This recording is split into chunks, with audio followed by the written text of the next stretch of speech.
오늘 하나님의 말씀은 요한복음 11장 21절부터 27절의 말씀을 저와 한 절씩 교독하겠습니다. 마르다가 예수께 여짜오되 주께서 여기 계셨다면 내 오라비가 죽지 아니하였겠나이다. 그러나 나는 이제라도 주께서 무엇이든지 하나님께 구하시는 것을 하나님이 주실 줄을 아나이다. 예수께서 가라사대 내 오라비가 다시 살리라. 마르다가 가로되 마지막 날 부활에는 다시 살 줄을 내가 아나이다. 예수께서 가라사대 나는 부활이요 생명이니 나를 믿는 자는 죽어도 살겠고 무릇 살아서 나를 믿는 자는 영원히 죽지 아니하리니 이것을 내가 믿느냐. 함께요. 가로되 주여 그러하외다. 주는 그리스도시요 세상에 오시는 하나님의 아들이신 줄 내가 믿나이다. 아멘.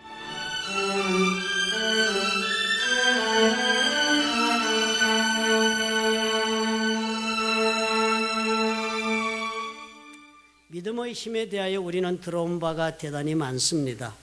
믿기만 하면 우리 삶 가운데는 어떤 큰일이 일어날 수 있는지 성경이 밝히 말해주고 있기 때문입니다. 예수님이 제자들에게 말씀하신 말씀 중에도 이런 믿음에 관한 구절이 있다는 것을 아시는 분은 다 알고 계시겠지요. 마태복음 17장 20절에 주님은 이렇게 말씀하지 않았습니까? 진실로 너에게 이르노니 너희가 만일 믿음이 한 겨자씨만큼만 있으면 이 산을 명하여 여기서 저기로 옮기라 하여도 옮길 것이요 또 너희가 못할 것이 없다 그랬습니다. 너희가 못할 것이 없다. 영어로 적은 성경을 보니까요 불가능이 없다 그렇게 말씀하신 거예요. 그러니까 예수님은 우리에게 어떻게 말씀하고 계십니까? 문제가 크고 작아서 인생이 힘들고 어렵고 그리고 고통 가운데 사는 것이 아니다.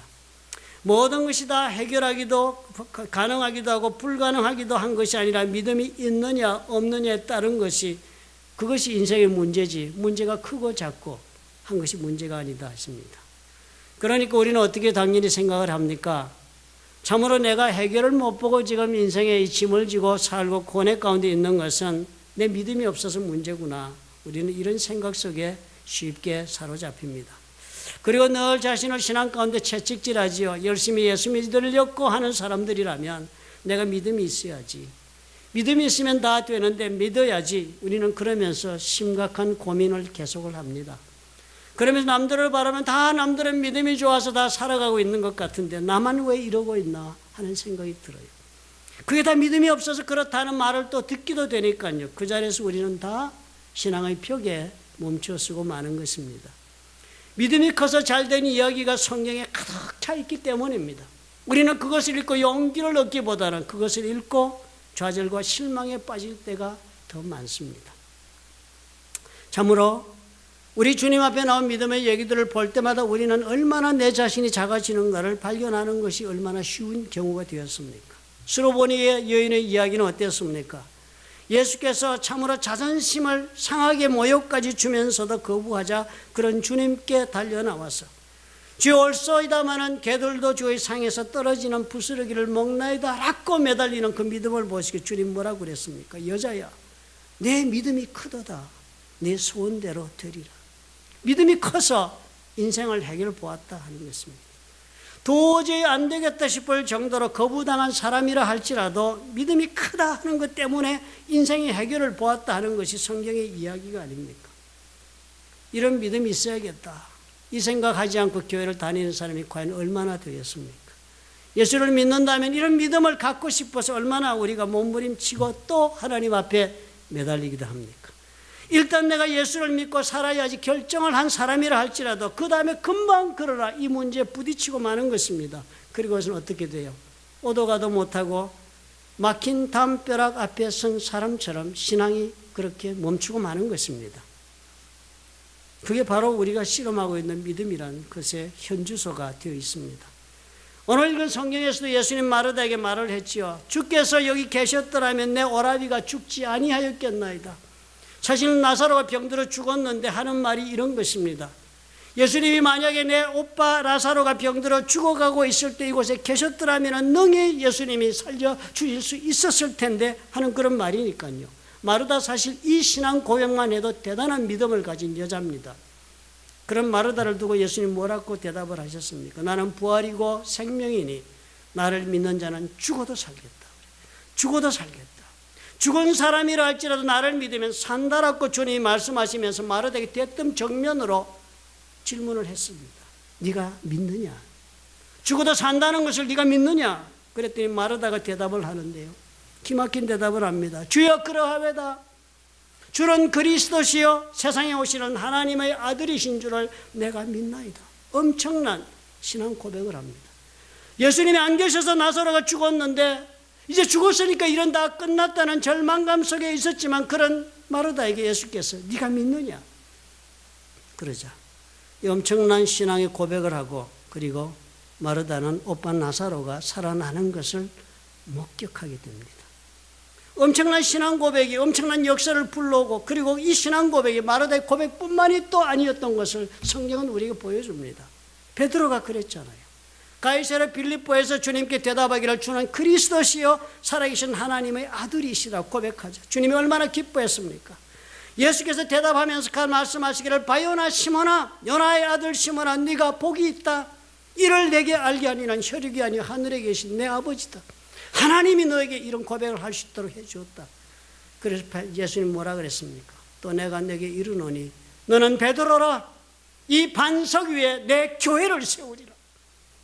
음부가 감당치 못하리라 그랬습니다. 얼마나 엄청난 약속을 주었습니까?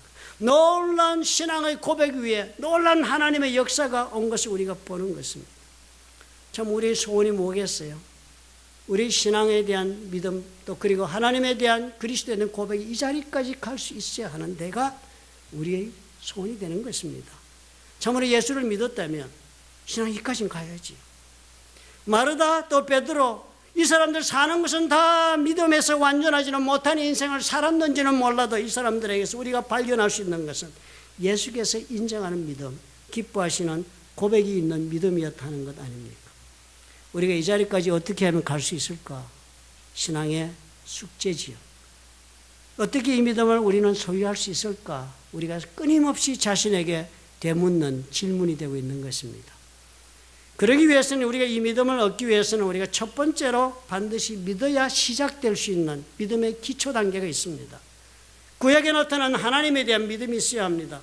이 천지 만물을 창조하신 창조주 하나님에 대한 믿음이 있어야 시작이 될 수 있는 것입니다. 온 세상을 창조하신 하나님이시다.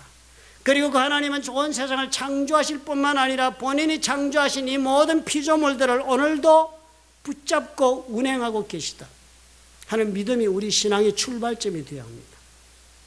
이 신앙이 없으면 우리는 한 걸음도 나갈 수 없고 이 신앙이 없이는 어떤 믿음의 고백이라 할지라도 사상 누각이 되고 만다는 것을 우리가 주목해야 합니다.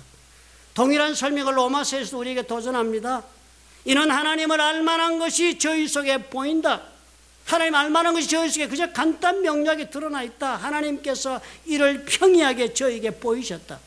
창조주 하나님이심을 그냥 간단하게 플레인하게 복잡하지 않게 그렇게 보여주고 계시다. 창세로부터 거의 보이지 아니하는 것들, 창세로부터 보이지 않는 하나님의 그 속성이나 능력, 이 모든 것들, 곧 그의 영원하신 능력, 하나님의 능력과 신성, 하나님의 되심이 그 만드신 만물에 분명히 보여 알게 된다. 이 만든 만물을 보면 그거 보게 된다는 거예요. 너무나 쉽게 평탄하게 드러나고 있어서 그것을 보고 모를 사람이 없다는 거예요. 그래서 저희가 핑계치 못할지니라. 하나님의 만물을 창조했다는 것을 아니라고 이렇게 말할 수 있고, 그래서 나는 하나님을 보지 못해서 하나님 창조한 것을 모른다라고 핑계대지 못할 정도로 세상을 한번 봐라. 얼마나 명백하게 하나님이 창조했다는 증거가 드러나 있느냐라고 로마서가 말씀하세요. 누군가가 최고의 지성을 가진 초월적 존재가 있어서 우주가 이렇게 만들어져 있고 이렇게 질서 있게 지금 유지되고 있다는 것, 이것에 대한 믿음이 있어야 한다는 거예요. 우리는 믿음을 그러면요, 언제나 믿음과 놀라운 능력의 역사를 연결해서 생각을 합니다. 믿음을 크게 가져서 문제를 해결하고 모든 것을 우리는 한꺼번에 결론을 내려고 합니다. 한국 사람의 특성이니까요. 우리는 그저 빨리 결론에 도달하고 싶어 합니다. 우선 믿을 수 있는 것부터 믿기 시작하셔야 해요. 차근차근히 한 단계씩 나가셔야 합니다. 그 첫 번째 우리가 해야 할 것이 로마서에 말씀한 대로 세상을 바라보고 얻을 수 있는 이 믿음을 얻어야 해요. 아, 우연히 만들어진 것이 아니구나. 이 모든 세상이 우연히 또 운영되고 있는 것이 아니구나. 만드신 존재가 있다. 그리고 그 만드신 분은 이 세상을 책임지고 계시다 하는 믿음을 가져야 합니다. 이 믿음을 가진 자와 가지기를 거부하는 자는 갈라서야 합니다. 신앙의 길에 이 믿음을 나는 확실하게 품을 수가 없다 하시는 분은 돌아서셔야 해요. 그분은 예수 믿는 신앙으로 갈 수가 없습니다. 창조주 하나님에 대한 믿음, 그리고 하나님이 창조하셨을 뿐만 아니라 지금도 관리하고 계시다는 거예요. 관리하고 계시다. 모든 것을 관리하고 계신다는 단어가 중요합니다. 믿음의 첫 번째 걸음이에요. 하나님께서 창조주시면 천지만 창조하신 것이 아니라 나도 창조하신 분이라는 것, 당연한 논리적 결과가 되겠습니다. 하나님께 창조하신 것들을 현재도 책임지고 관리를 하고 계시다면 나도 그 관리의 대상이 되는 것, 당연한 결론입니다. 나의 모든 것을 주님께서 창조하시고 관리하고 계시다면 나의 좋은 것도 나쁜 것도, 또 나의 좋은 시절도 나쁜 시절도, 나의 참으로 높아지고 성공하는 시절도 아니면 낮아지고 실패하는 자리도 하나님께서 관리하고 계신 삶의 한 부분이 된다고 믿으셔야 합니다. 다윗은 그렇기 때문에 자신의 어려운 때에도 하나님을 고백하는 시편을 얼마든지 적을 수 있었습니다. 부인하지 않았습니다. 시편 19편 1절에 보면 다윗이 이렇게 적었어요. 하늘이 하나님의 영광을 선포하고 궁창이 하늘이 그 손으로 하신 일을 나타내는도다. 하늘이요, 이 온 우주를 보니까 이 온 우주가 하나님의 그 손이 무슨 일을 이루었는지를 프로클레임, 선포하고 있다는 거예요. 온 우주가 하나님이 하셨다고 막 증거를 나에게 들이대고 있다. 다윗이 그렇게 시를 적었습니다. 그렇게 적고서 20편 1절에 이렇게 적습니다. 그런 하나님을 자기가 믿게 되니까 환난 날에 여호와께서 내가 응답하시기를 원한다. 당연한 기대가 있을 수 있다는 거예요. 야곱의 하나님 이름이 너를 높이 드신다. 야곱의 하나님 이름이 너를 프로텍트 하기를 나는 하나님 앞에 구한다. 내 마음이 소원대로 허락하시고 네 마음에 소원이 있는 대로 하나님은 허락해 주시기를 바라고 내 모든 도모를, 네 모든 계획을 하나님이 성공시키시기를 내가 원한다. 당연한 믿음의 결과로 이런 희망 가지고 하나님 앞에 나는 산다라고 고백할 수 있는 것입니다. 하나님 나를 창조하신 분이 현재 나를 관리하고 계신 분이니까요. 이렇게 믿고 바랄 수가 있었던 것입니다. 오늘 우리에게 이 믿음부터 생겨야 합니다. 나는 이런 믿음이 없다. 나는 하나님의 관리 대상이 되지 못한다. 나는 전혀 하나님과 관계없는 낭떠러지에 떨어져 있다. 이런 생각을 가신다면 다시 생각해 보셔야 합니다. 누구나 알 수 있는 증거를 주님이 들이대시면서 하나님의 창조이심을 믿을 수 있다 하십니다. 하나님이 창조시라면 이 세상은 우연히 만들어진 것이 아니라 필연 하나님의 뜻과 계획 가운데 만들어지셨음이 분명하다 하는 믿음으로 우리가 서게 되는 것입니다. 이 믿음이 우리의 첫 번째 단계가 되어야 합니다. 오늘 자신에게 한 해를 보내시면서 질문해 보시기 바랍니다. 무슨 믿음을 논하기 전에 나는 과연 이런 믿음을 가지고 오늘을 살고 있는가? 나의 높아지고 낮아질 이때도 다 하나님이 나와 함께 하신다는 믿음으로 나는 내 인생을 안전하게 지금 걸어가고 있는가? 질문해 보시기 바랍니다. 또 두 번째로 우리가 믿어야 할 것이 있습니다. 하나님의 약속에 대한 믿음을 가져야 합니다. 하나님은 약속의 하나님, 또 하나님은 약속을 세우시고 그 약속을 성취시키시는 하나님이라는 믿음을 가져야 합니다. 창조하시고 그저 무계획적으로 무작정 버려두지 않았습니다. 무작정 관리만 하고 계신 것이 아닙니다. 방향을 가지고 목적지를 향하여 가고 계신 것입니다. 약속을 세우시고는 그 약속을 이루시기 위하여 자신의 창조물들을 인도하고 계신 하나님이라고 믿고 살아야 합니다. 그것이 믿음의 두 번째 단계가 되어야 해요. 아브라함과 그 후손들과 한 하나님의 약속이 나와 무슨 상관이 있어 하시겠지만요. 성경 그렇지 않다 합니다. 로마서 4장 16절은 아브라함의 후손이 누구냐라고 질문을 이렇게 답을 합니다. 후사가 되는 이것이 은혜에 속하기 위해 믿음으로 된다. 아브라함의 후손은 믿음으로 된다 하십니다. 그러면서 아브라함의 믿음에 속한 자에게 다 이 하나님의 역사가 동일하게 이루어진다라고 로마서는 증거합니다. 우리가 다 어떻게 해요? 하나님을 믿음으로 아브라함의 후손의 반열에 쓴다 하시는 것입니다. 창세기 출애굽기를 읽어보시면 무엇을 느끼시게 됩니까? 하나님은 아브라함과 약속을 맺으시고 그 약속을 이루어내시기 위하여 역사하시는 분은 것을 이야기하고 있는 스토리가 창세기, 출애굽기, 레위기, 민수기, 신명기가 아니었습니까? 무슨 약속을 주님 하셨지요? 창세기 12장 2절에 아브라함 부르셔서 하나님이 이렇게 약속했습니다. 내가 너로 큰 민족을 이루고 내게 복을 주어 이름을 창대케 하리니 너는 복의 근원이 될지라 그랬습니다. 이 약속을 아브라함 믿고 발걸음을 내딛자 하나님은 어떻게 했습니까? 그 약속하신 말씀을 이루어내시기 위하여 역사를 시작하셨습니다. 그들을 애굽으로 보냈죠. 기근을 만나 까닭 없이 기근을 만나 애굽으로 가게 만들고 그리고 그곳 430년 사는 동안에 종살이까지 하게 만들었습니다. 그리고는 그들을 탈출시키셔서 광야로 인도해서 약속의 땅 프라미스드 랜드 가나안으로 가도록 주님께서 역사한 과정을 우리가 보지 않았습니까? 그 과정 동안에 이 사람들은 어떻게 살았습니까? 이게 웬 기근이야? 이해할 수 없는 일을 당했지만 그 사람들은 살기 위하여 애굽으로 간 걸음이었습니다.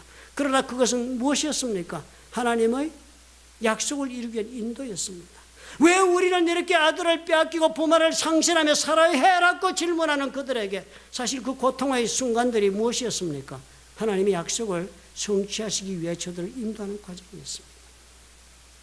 하나님께서 약속하신 땅으로 갈 수 있다는 그 믿음 하나 가지고 그들은 어떤 입장과 환경까지 처하여도 결코 이해할 수 없는 일들을 겪으면서 그들은 하나님을 의지하는 것을 버리지 않았다는 점을 우리가 볼 수 있어야 합니다.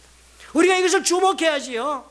하나님은 나를 창조하시고 나를 향하여 가지고 계신 약속, 나로 하여금 아브라함의 후손에게 약속하신 복의 근원이 되는 삶을 살도록 해주시기 위하여 오늘도 나를 인도하고 계신다는 이 약속을 내가 품고 살아야 합니다. 어떤 경로로 어떤 방법으로 하나님 나에게 이루실지를 나는 몰라요. 나는 그것을 모르기 때문에 약속을 믿을 수 없다라고 말씀하지 않으시기 바랍니다. 하나님 그 누구에게 설명한 적이 있었습니까? 이스라엘 사람에게요? 결코 한마디도 이야기한 적 없습니다. 약속만 이야기하셨지. 모든 과정을 그들은 이해하지 못하였고 해석해내지 못하였지만 삶을 살아냈습니다. 이것이 저와 여러분에게 주어진 믿음의 모습이 되어야 합니다.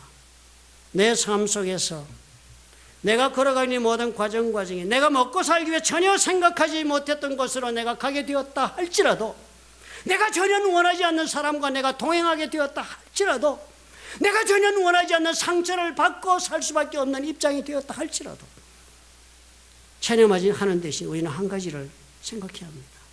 이 모든 과정을 다 거치면 나는 이해할 수 없는 이 과정을 그래도 인내하고 믿음으로 순종하고 걸으면 하나님은 약속을 이루신다. 이 과정이다. 이것을 믿는 삶의 자세를 습득해야 합니다. 그러면 우리가 믿음의 사람으로 나갈 수 있어요. 하나님이 나를 창조하시고 나를 주관하고 계시다. 오늘도 관리하신다. 그 하나님이 무작정 관리하시는 거 아니라 방향을 가지고 나를 인도하고 계시다. 이게 무슨 일이야? 왜 배고픈 일이 생겨? 왜 아픈 일이 생겨? 왜 이런 비참한 일이 나의 삶 속에 일어나? 그렇지만 그 모든 것을 통해서 나는 왜 그런지 모르지만 하나님은 결국은 인도하신다는 믿음으로 바라보는 그런 삶의 자세를 습득해야 합니다. 성경은 세 번째로 이 사람들에게 또 보여주신 믿음의 단계가 있습니다. 그렇게 이 사람들 광야로 끌고 나왔습니다. 그리고 하나님 보여주세요.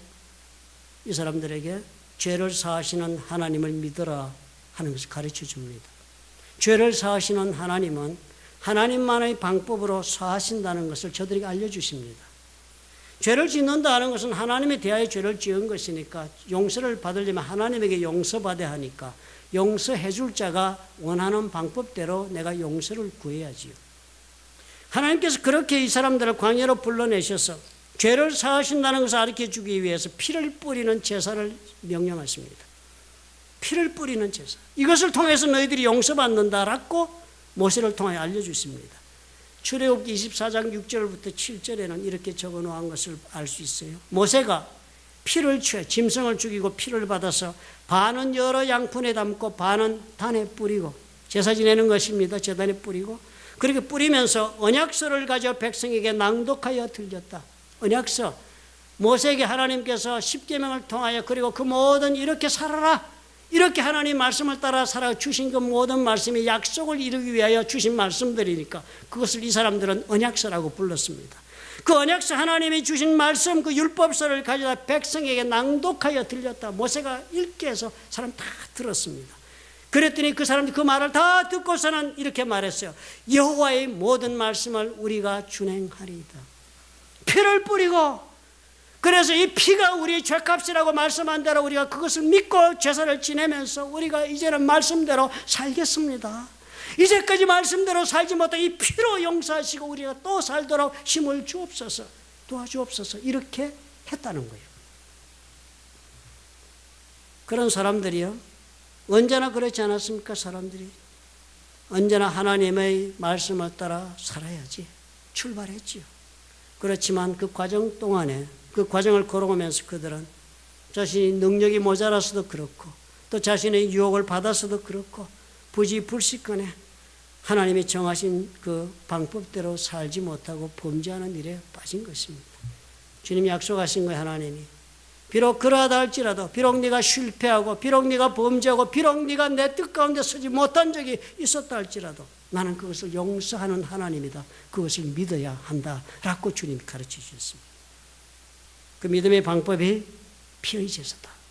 그리고 이 사람들은 믿고 말씀하신 대로 피가 내 죄를 사해 준다 믿고 제사 드렸습니다. 우리가 이 믿음까지 나가야 해요. 우리가 하나님 앞에 창조주 하나님, 나를 도우시고 인도하시고 관리하시는 하나님, 그리고 계획을 가지고 나를 인도하시는 하나님 믿고 살아도 우리는 그 뜻 가운데 서지 못할 때가 더 많습니다. 우리는 하나님을 실망시킬 때도 더 많고 또 말씀을 부인하고 살 때도 많고 엄청난 과오와 허물을 만들며 사는 것이 우리의 삶입니다. 우리 그럴 때마다 명심해야 해요. 하나님 나를 용서하신다. 하나님 피를 뿌리는 제사를 통해 나를 용서하시는 하나님이란 믿음을 우리가 품고 살아야 합니다.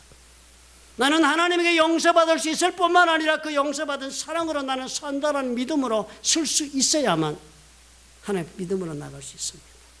이 자리까지 가야만 우리는 어떻게 해요? 오늘 요한복음에서 우리가 배운 것처럼 그런 하나님께서 우리의 죄를 사하시는 피뿌림의 제사를 몸소 실행하기 위해서 육신을 입고 이 땅에 오셔서 우리 가운데 거하신다고 하는 그 말씀을 믿음으로 받아들일 수가 있는 것입니다. 그 자리까지 갔을 때 참으로 예수 그리스도께서는 나의 허물을 사하기 위해 죽으시고 그리고 그 예수를 내가 믿음으로 나는 삶의 구원을 받고 새 생명을 얻을 수 있다는 신앙까지 우리가 나갈 수가 있는 것입니다. 예수께서 사람 말씀이 육신이 되어 우리 가운데 거하신다는 요한의 그 증거를 따라 이 땅에 오시고서는 하신 일이 무엇이었습니까? 수많은 사람들 앞에 기적을 행했습니다. 이 기적이 다 무엇이었습니까? 이 기적이 다 하나님께서 예수님을 이 땅에 사람의 몸을 입고 보내셔서 우리를 위하여 죄값을 갚게 오신 분이라는 걸 증거하기 위하여 기적을 행하셨습니다. 이 기적을 본 자마다 다 무엇이라고 고백했습니까? 주는 그리스도라고 고백했습니다.